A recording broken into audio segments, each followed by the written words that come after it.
To put the faceplate back onto the mini shell, you'll first want to slide the top part of the unit back against the screws so it will hinge into place. Now that you have the top part of the machine hinged into place, we'll slowly push the rest of the machine into the slots so that the faceplate slides flush up against the edge of the shell.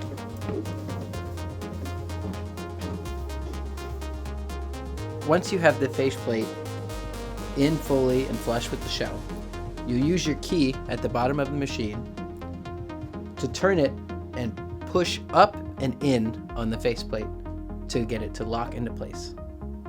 There, once you feel the machine shift upwards into its slots and lock into position, the faceplate is firmly closed. And that's how you close a mini SmartStation.